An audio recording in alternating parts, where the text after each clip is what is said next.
Hi, this is James.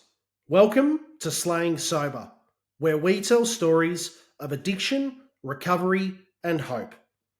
Wherever you are in your sober journey, know that you do not stand alone. Today's guest, Nicki, takes us inside a story that many mums will recognise. It started innocently enough: wine at playdates, a glass to unwind because you deserve it, and the jokes about mummy needing a drink. What began as a way to connect slowly became a way to cope. The small problems became big problems. And somewhere between the chaos and the Chardonnay, she realised she wanted more out of life than just surviving the next day. For years, Nicki tried to quit on her own. She'd take breaks, make promises, and set boundaries, and hope that things would change. But it wasn't until she walked through the doors of rehab that she truly began to find peace. Today, Nicki speaks beautifully about self-love, gratitude, and the importance of surrounding yourself with support.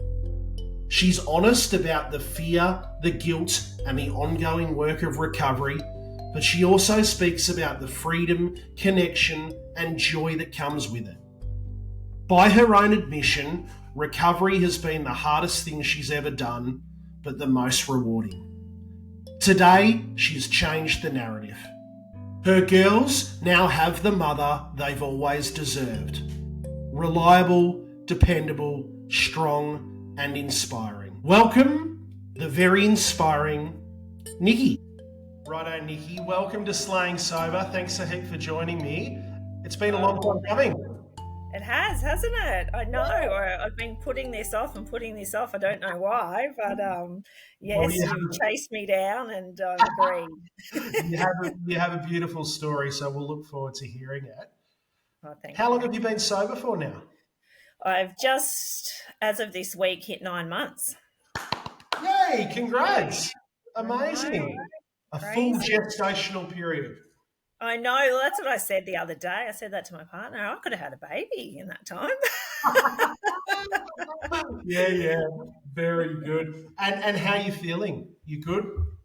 Yeah, I feel absolutely amazing, actually. It's I know it sounds like I used to listen to people say that, when I was trying to get sober, and yeah, I used to think, oh God, yeah, whatever. And now I'm like that person. Yeah. Well, it's a beautiful place to be, isn't it? It just feels clear-headed. You don't have, you put your head on the pillow and you don't have to worry about too much or as much. Oh, so grateful. Just, so grateful, Awesome. Yeah, it's been awesome. Well, let's start at the beginning. Tell us about where you grew up and what your childhood was like, Nicki. So I grew up in Langwarrin. Lived Langy. Langy. I'm a Langy girl. Don't my daughters are disgusted at that, but anyway, I am a Langy girl, born and bred. Came from a two-parent family. Had two siblings. No non-drinkers. Everything pretty run of the mill. We lived in that house. Mum and Dad, I think, had that house for 35 years. Everything was relatively stable. I played a lot of sport. I was quite high up in basketball. I played like about 6 days a week. So I was very athletic and, real high achiever in sports, even in school. Yep. Very good. So pretty just general, I had a job at 15 and, everything was good. I did year 12, did all that. Yeah. And tell us about the first time you started drinking. I was trying to think of this the other day. It wasn't anything significant. I would have been about, I reckon, 14. Did you think you drank pretty normally then with your friends? No. No, probably not. I look back now and, the bits that I can pick out, which is saying something in itself, is that, yeah, I always drank to get drunk. It Mm. was, yeah, I liked that feeling. And Yeah. that, I think I was a very insecure teenager.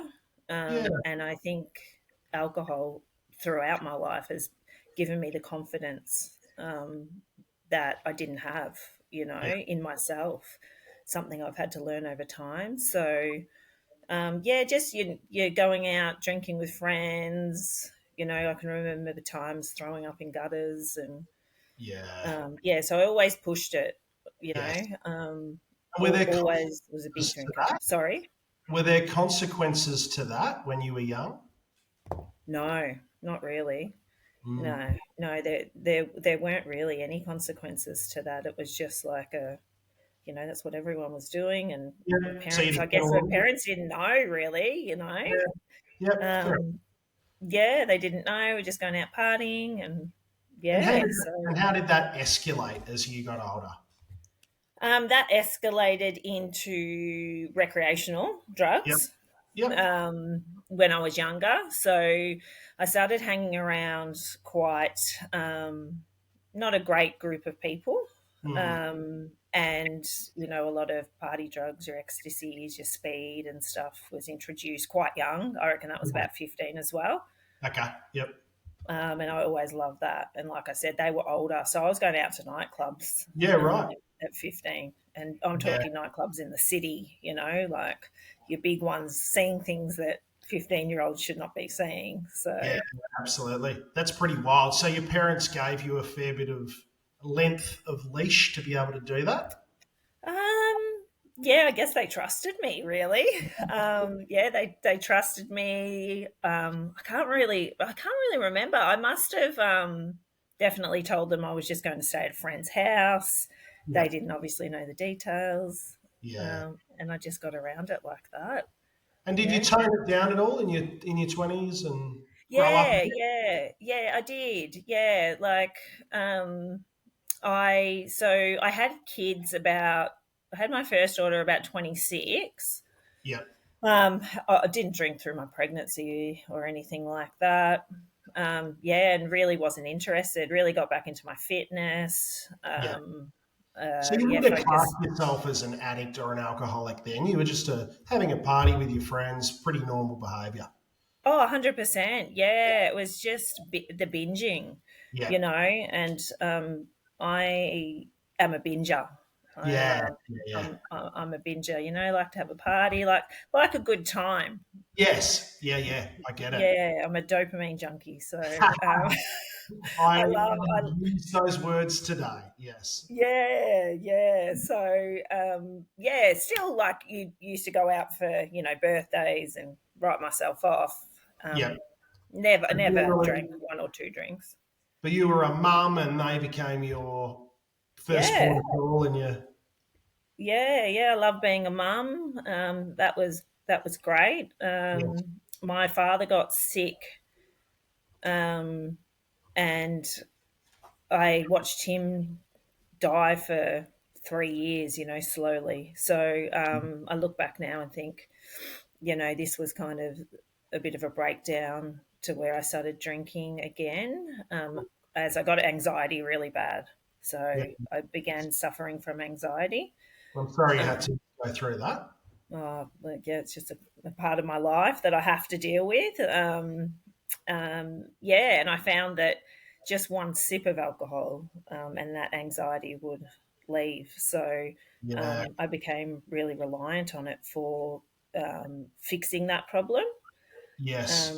I did Daily? take No, no, not daily. I think it would just build up over time. I did take medication. I do still take medication for it for the anxiety. Yep. Um, but yeah, there were times my marriage wasn't great.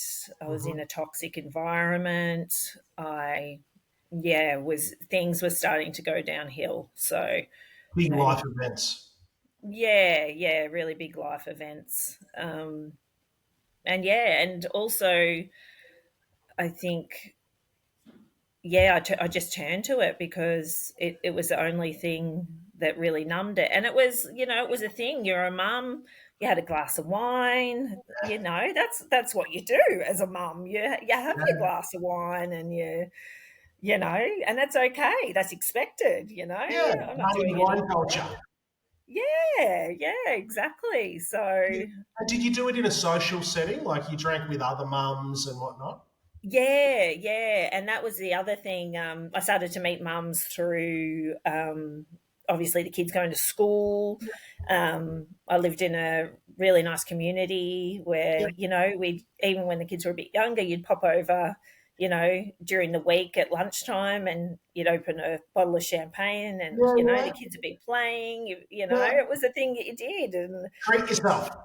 yeah, yeah, yeah. And I was, like I said, again, I was so insecure and Yeah. so anxiety ridden that I just found this, you know, you'd have a glass of that and it just made you so confident. And Mm, yeah, I found my kind of place, you know. I was loving life in that sense. I could have an escape from the home life that wasn't happy. yes. Um, yeah, so it was all good and well and fine. We go for boozy, you know, brunches, Yeah, yeah, yeah. and everything was great. I look forward to all those things. Yeah. So when did Yeah. it go downhill, your drinking?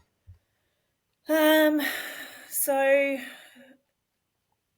I got to a stage where I did uni, but I only made it through the first year Yep. um, before giving it up. Looking back on that now, um, I gave it up because I couldn't cope because I was drinking too much.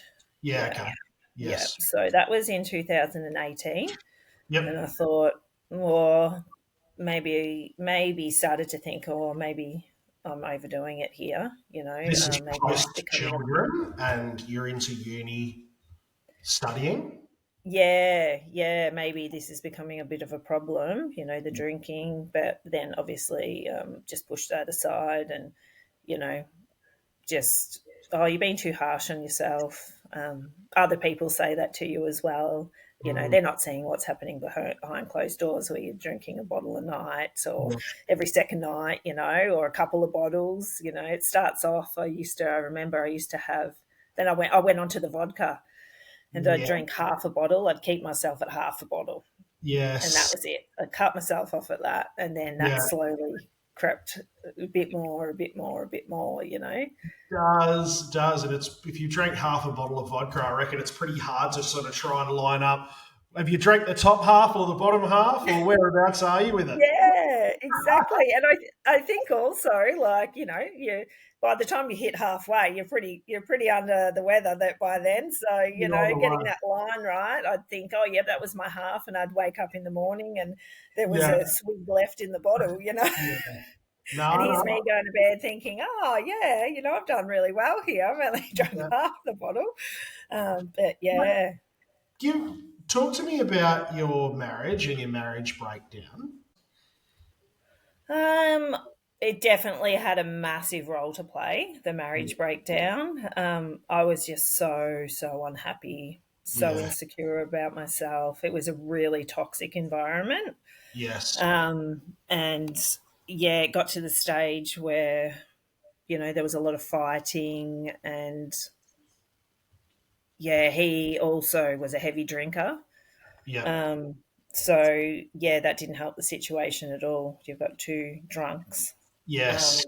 I you can know, imagine. any problems can't be worked through. You know, that's just yeah, it just kind of I guess the alcohol fueled it, Yeah. but it was really unhappy. I was very unhappy. So when the marriage ended, did your drinking then increase or did it reduce? So I would say it was the same, and it was pretty Yeah. bad. Like it was Yeah. towards the end of my marriage when I left. It was pretty bad.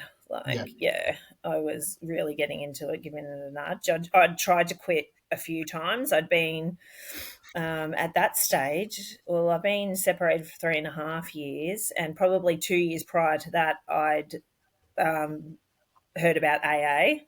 Hmm. Um, a family friend is part of the the rooms, and so he had a chat, and I was kind of like, oh, okay, yep, maybe I can, but I just kept slipping. I wasn't ready yet, really. I Yeah. just So you wasn't did my go time. to meetings? Yeah, yeah. I think I went to a couple online actually to start with. I think that was Yep. my first kind of thing. I went to a couple online. Yep. And then I kind of talked myself out of it again. I was like, oh, everyone drinks, It's I didn't Yeah. understand what, you know, the difference between a normal drinker and an alcoholic was really. I had stuck in my head that you had to be pretty scum of the earth low to be an alcoholic. I don't Yeah. fit into that, I don't, and I think a lot of society does. It's just that stereotypical drunk. Yeah. Um, It's the stigma attached with it, it where is, yeah, and we've yeah, discussed this as well, that it can happen to anyone. anyone. The drink gets the better of you, and it doesn't matter whether you're a king or a pauper. If you've got the disease of addiction, you've got the disease of addiction. Yeah, 100%. And, like I didn't come from a family who are alcoholics. I didn't Yes. have any major traumas. I didn't, Yeah. this is just something that kind of crept up on me. And I just have that addictive nature, in me. And it just happened. I don't know if it was the perfect storm. I might never know, Yeah. it's just what it is. Mm. And But your life, it took me 10 years to go, okay, yeah, well, I'm okay with that. That's all right. yeah, and your life was becoming unmanageable. Oh, absolutely. Absolutely. So in those years after I left my husband, I was partying. I did go into the rooms again. I went Hmm. into the rooms about 6 months into leaving Yeah. my husband. Stayed, I think I got 38 days sober. Yes. Um, had a sponsor, did everything, and then bust and went Yeah. back to the, oh no, I'm not that bad. I'm being too harsh on myself again. Yes. Some great things. Again, it wasn't my time, Hmm. but I did, however, pick up some amazing advice that I didn't know at the time, but would in the future help me get sober. So Yeah. Okay. yeah, I And what advice was that? that the disease is a progressive disease. Yes. Sometimes you go in and somebody will, share their story and you think, God, I'm not that bad. I've never done that, Yeah. and somebody turned to me and said, no, you haven't done it yet. Yet, Yeah. the Yeah. yets. I love And that. yeah, I love it too. I've just got goosebumps because Mm. it was one of the key factors when I got sober because yeah, I kind of, we got to the stage again. This was 9 months ago when I got sober.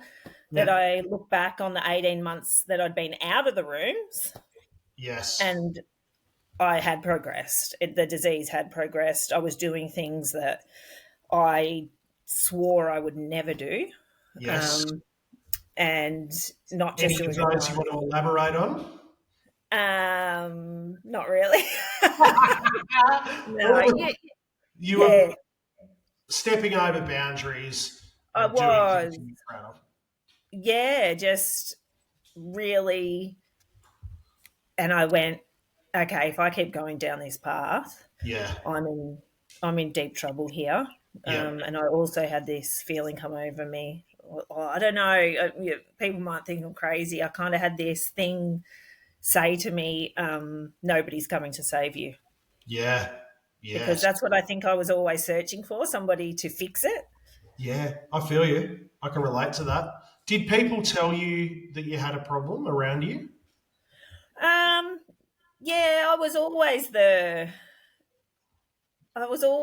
loudest Yeah. and the one who would coax everyone into having a drink and Yeah. the fun one, or the party girl and that. Yeah. But that also made me very lonely as well. I had Yeah. Of some course. shitty relationships, and I was like, yeah, just these people I was dating, I realized that, yeah, they weren't great people, but I also wasn't a great person. Mm, So yeah, I wouldn't have dated me. yeah, I had no self-respect.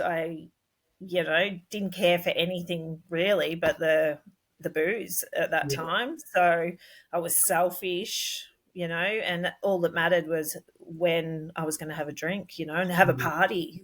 yeah, I never was a daily drinker.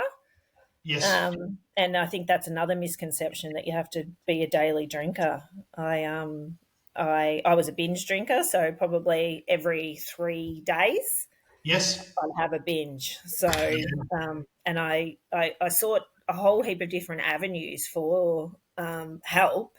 And one lady, I was speaking to, a counsellor, and she said to me, "Well, yeah, you're making it to 3 days, but the 3 day mark is actually when all the alcohol is out of your system and your body goes into withdrawal. That's why yes, you can make it the 3 days." And I was yeah, like, oh, oh God, like, yeah, I thought getting through, I was like, which, I mean, it is a triumph in itself. It was something, but yeah, I also noticed, that was starting to get worse as well. So, mm, like, yeah. I could definitely have had a drink on that second day, There's a lot of science behind it as well, with addiction and dopamine and gamma and all of this sort of stuff to allow yourself to function as a functioning alcoholic, I suppose. I found for me, like, one of the really bad things is the next day I was so anxious and so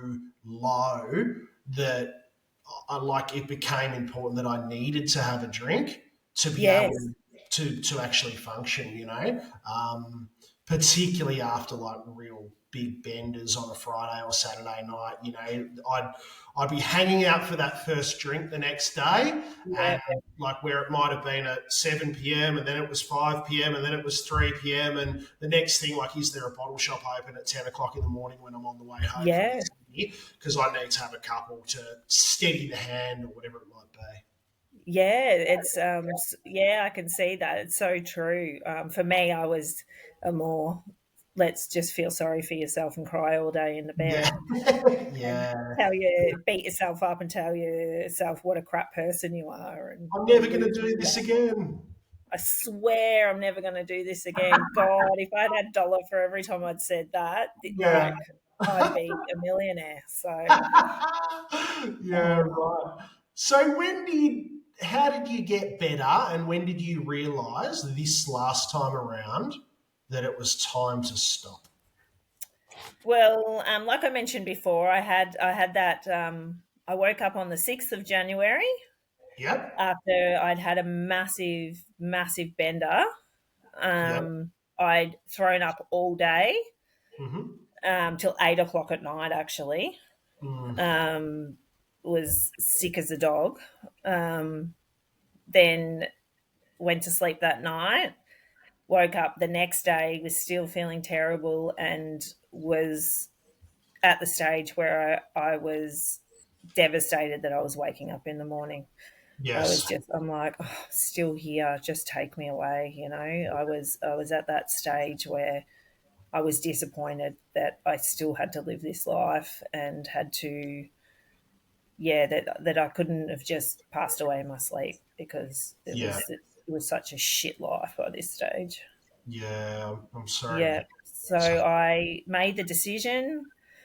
When I'd been in AA previously, my sponsor had mentioned me going into rehab, because I actually just kept, I'd get 2 weeks up and slip, and it wasn't staying consistent. Like, I was just, Yep.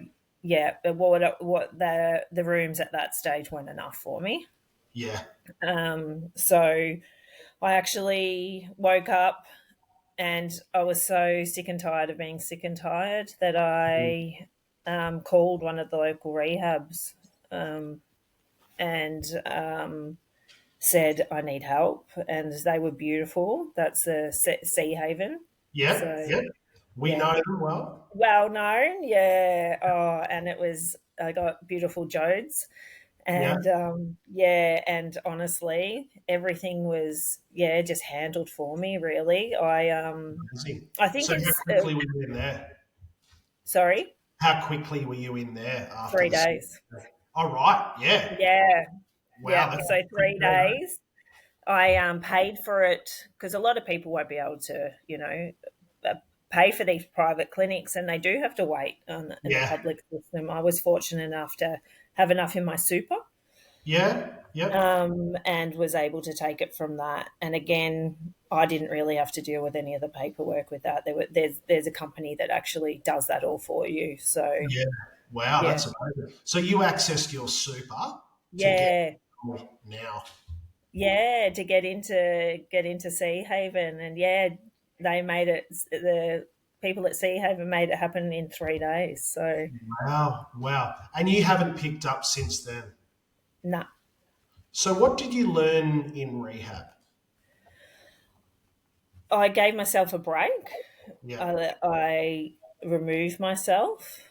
Mm, Um, I took time to focus on what the real problems were in my life, what yeah. I was avoiding. I think alcohol's a massive avoidant Yes. drug. It's getting away from your problems. Yep. Um, we worked on the problems that I did have in my life, Yep. um, how to fix those problems. And, Mm, a lot of them weren't really big problems. Yeah, yeah. yeah. It was just that I didn't want to face them. Yes. I didn't want to adult, Yeah. I didn't want to do those things. Mm, So, yeah, it was just with the support. You do it like cognitive behavioral therapy, you're doing daily classes. It's not just a detox place or anything like that. It's you're learning about yourself. yes. Um, yeah, so it was actually a really beautiful experience. That's- It's a 12-step recovery program. yes. So they do take you to daily meetings. Yep. So you get to know people around. I'd known because I was from the area. It was just down the road in Carrum, so Yeah. I knew a lot of people in rehab. I mean, in AA already because I've been Yes. in and out of the rooms. So Mm, and everyone's just so beautiful and supportive. It's just such a beautiful experience. You think you're so alone, and people don't understand who aren't alcoholics. It's really hard for them to get the concept that the mental torture of this disease, the mental health side of this. But you go to these places and these people get you. They know. put their arms around you and make you Oh, feel like you're not alone. Oh, it's just amazing. It's, yeah, they do. They just embrace you. And a lot of the time that's what you needed. You just Yeah. need somebody to give you a big hug. Um, Yeah. you know, and I was able to reconnect with my old sponsor, who I tearfully asked if she'd have me back, because I don't know if I would have taken me back, but she's a better woman than me. So no, she took me back, and she said, "Of course I will." So I yeah, love I love what you said there about when you first entered rehab, you gave yourself a break. And I think one of the things as addicts as well that are trying to be functional, in your case, you've got a family, you've got yep, finances, you're running a yep, house, you're taking on as a single mum so much yeah, stuff, you know, and it's not always easy to do all of those things well. And I can imagine that a lot of single mums as well will pick up the bottle to help self medicate. Those problems that you referred to don't have to be huge problems, they can be small things. yeah, yeah, Try to yeah, make sure the kids are alive and fed and dressed and yeah. all the Just rest. just even exhaustion. Like Yeah. I would drink because I was exhausted just to get me Yes. through being able to cook dinner and being able to, I work for myself. So I'm trying to support myself and the kids and, Mm. like it sounds ludicrous now, but like I'd be exhausted. And what I really needed was a sleep. But I didn't have that. Yeah, I didn't have that choice. yeah, I didn't yeah, have that choice. So yeah, I would drink to get myself through that, and then the cycle just continues because you're exhausted from drinking. Your body's not functioning. All of those things just compiling into the problem. So mm, yeah, it was really hard, and I think as women, as mothers, yes, um you know it's you feel very guilty for taking the time to leave your children and family to focus mm, on your health. yeah, I had so much guilt, and I tried for so long to do it without it so I didn't have to put anyone out. But in the end, I was like, well, I'm sorry, I need to take this time for me. yes, And it was the hardest thing I ever did.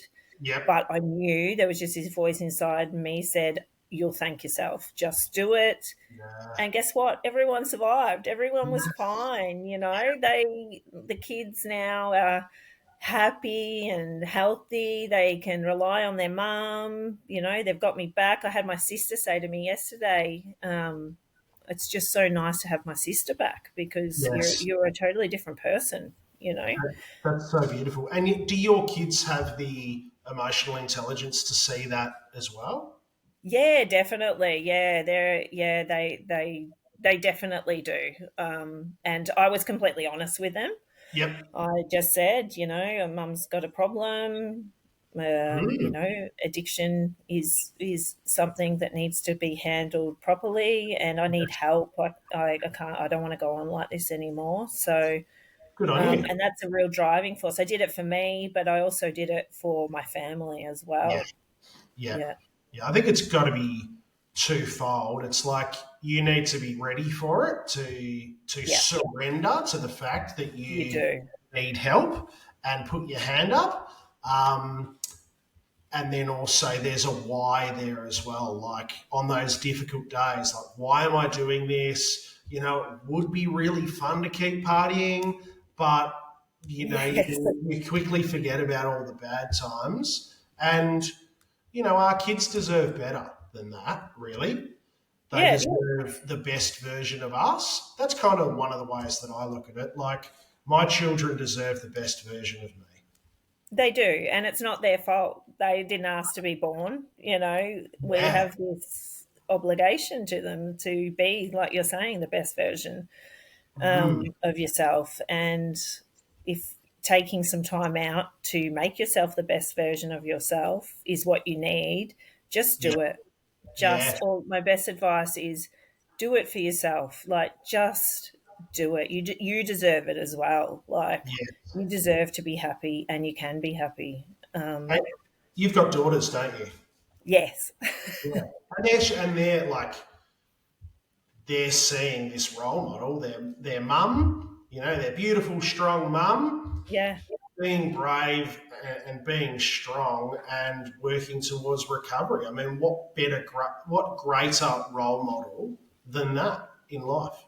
Oh, 100%. And I think, you know, when you are feeling that guilt about having to take the time out to do this, it also teaches your children that you are human. We're all human. We make mistakes, we have problems, Yeah, and, you know, go get the right help to, fix it. And it's okay to admit when you've got problems. yeah, It's okay not to be okay. yeah. Those kind of things. So, And you want them to um, be able to look up to you as well and say, "Hey, mum, this is the way I'm feeling, or this is the way that I'm yeah, thinking, or these emotions have got the better of me. Can you help me, or can we get someone else to help me? Because it'll come up at some point." yeah, 100%. Yeah, definitely. And yeah, it's something I didn't realize when going in. I Yes. was just defeated, and I was like, oh, I'm done. Like, Yeah. just Yeah. look, check me in. Yeah. Check me Yeah. into anywhere. You need to be Either mummed. put me down or fix me. I've had That's enough. awesome. Yeah. Yeah. So no, but they're really proud. Like, Yeah. So they should be. Yeah, and I'm super proud. And Yeah. when you're at that stage, you just think, I'm never going to be proud of myself, Yeah. Yeah, and just that euphoria you feel from being proud of yourself is almost in itself like, taking something. It gives Yeah. you that feeling to feel proud is it's just like the best feeling in the world. Well, So it's self love. Like if you learn to it love is. yourself, you can pass that love on to others. And if your cup is overflowing, the love flows throughout your household. It really does. It really does. And I think this is the most at peace I've ever been in my whole Yeah. entire life. I've had this has been the best year of my life. Yay! I've met a So beautiful good. partner who I would never have met had I been drinking. Yes. He's super supportive. I've got two beautiful daughters, and my job's great. It's so rewarding. I love the people I work with. I'm just one of those corny, happy people now. So Just everything's better for you in life. it is. And, I was just, nothing made me happy before. And that was another thing that I'd learnt as well, that, the damage you do to your levels of your dopamine and Yeah. serotonin and all of that, that takes time to come back. Yeah. That takes time, but it does come back. It Yeah. does re-regulate. It does. You do feel that. So, what do you do now to make yourself happy, or what does happiness Um, look like for you now? yeah, I go I love going on little adventures, going to see new places, Yeah. getting out in the sunshine and just spending time with my family, really. Yeah. Yeah, and my friends. Like I've got a beautiful group of friends, and family is so supportive, and I'm really close to them. Yeah, just doing those things. I've been to Bali twice this year. Yeah. How good? Yeah, so do it, and I've done it sober. I've never done it sober in my life. Yeah. So yeah, and it's great there because they have rooms over there. So Yes. Yes. your AA rooms there, which was awesome. There was so many people from all over the world. Wow. Yeah. Yeah. That's Yeah, amazing. So, how does your recovery look now? Like, what do you do? What tools do you use to make sure that you stay sober? I think my biggest the biggest thing that I do is being grateful. Yeah. When I notice that my mindset starting to shift into that negative space, Yeah. I look at the things I'm grateful for. That's one of the things. Hmm. I'm open and honest with Yep. people. So if I'm feeling down or stressed, I tell people and ask for help. Asking for help, oh, I was the biggest control freak. I still am to a degree, obviously. But yeah, just letting go of that and asking people for help. Mm. Just being really aware of what your triggers are, knowing how your mind works, sleeping when I need sleep, just looking after those things. Yes. Yeah, What like do they? I What just do they used to feel call so it? guilty. And like when you're sober, you can have these feelings, and like we refer to them as the halts. Hungry, angry, lonely, tired, or sad. Some people put horny as hungry as well. One of these five Yeah. feelings is making me feel uneasy at the moment. How do I nourish those things or make sure I don't get to that point? Yeah, 100%. And I'm still working like through the steps, because that's a Mm. big So you're going to part of meetings? it. Pardon? You're Go going to slow. meetings? I'm a bit naughty. I, Yeah. I, I don't. I Yeah. don't. I'm a very busy person, and that's oh god, my sponsor's going to kill me. Yeah. Um, it's not that I don't like the meetings. I do. They're amazing. They Yeah. are. They honestly are. And some Mm. people they really need the rooms and Yep. and and that. I work with my sponsor and just do the steps once a week. Yep. So yeah, the It's program your itself is the recovery, book. so you do it in your way. That's I what know. we encourage. And it's what works for you. I think it's important there that you are still seeking a mentor or a sponsor. And I think as well that you acknowledge that there's step work there to be done, is Yep. that commitment to continual improvement and getting well, right? Yeah, 100%. And I've often questioned, like, oh God, do I want to, want to stay sober, and I have to do these things, and then I am kind of doing it in my own way. Mm. Whether that's the easy way or the hard way, I don't know. I think the rooms, nobody should shy away from the rooms. They're a great place. They really are, and they're full of amazing people. Yeah, I think it's really important to, have that community and support that understands you. Um, yeah, I'm lucky enough to have great sponsors. I stay in contact with a lot of people from AA. yeah, Um, yeah, I do that as well. And, I've realized that this is something that I have to live with forever. It's a yeah. disease. Hmm. I have to manage that disease.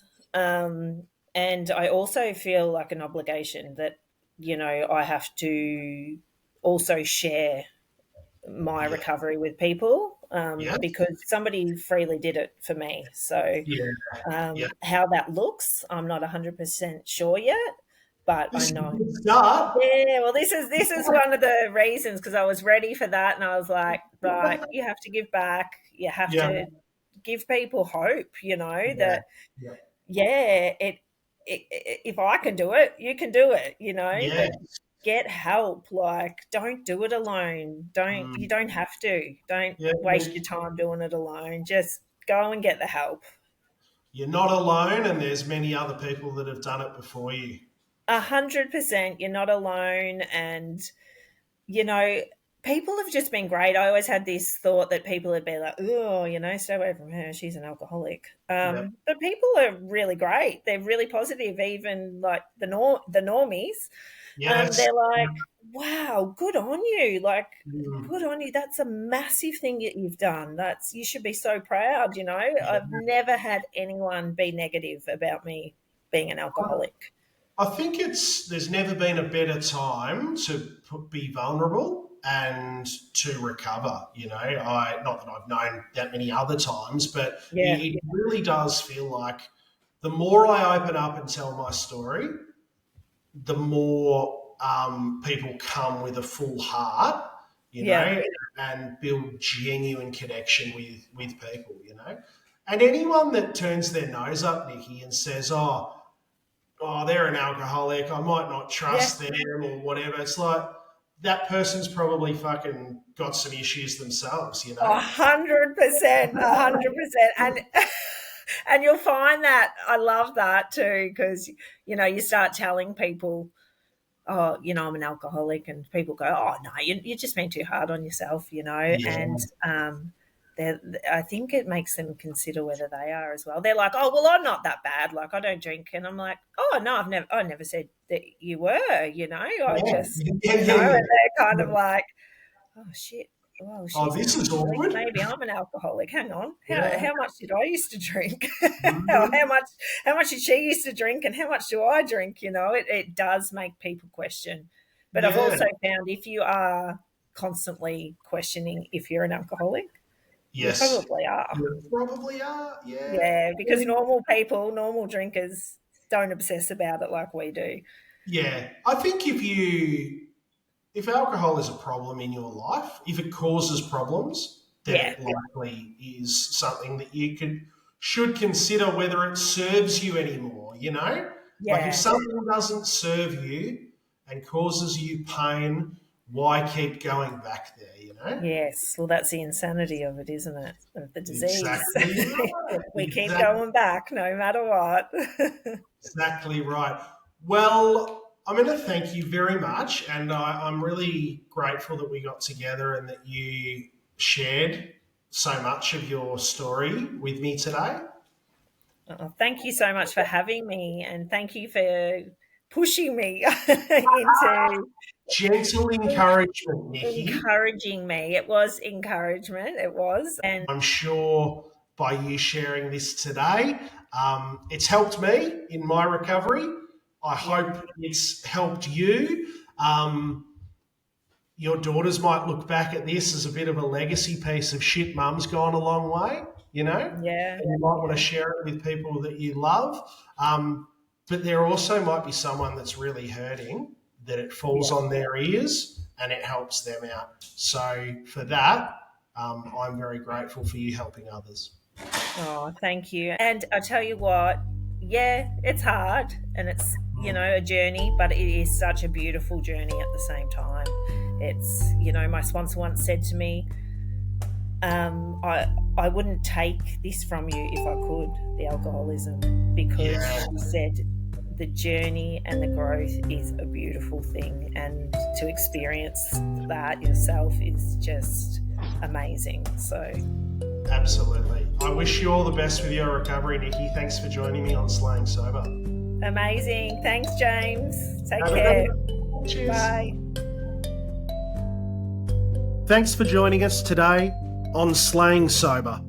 If you're sober curious, in addiction, or know someone who could benefit from listening, please share this episode with them. Jump over to Instagram and say g'day at Slaying Sober Pod, and follow us on Spotify to hear the latest episodes come out.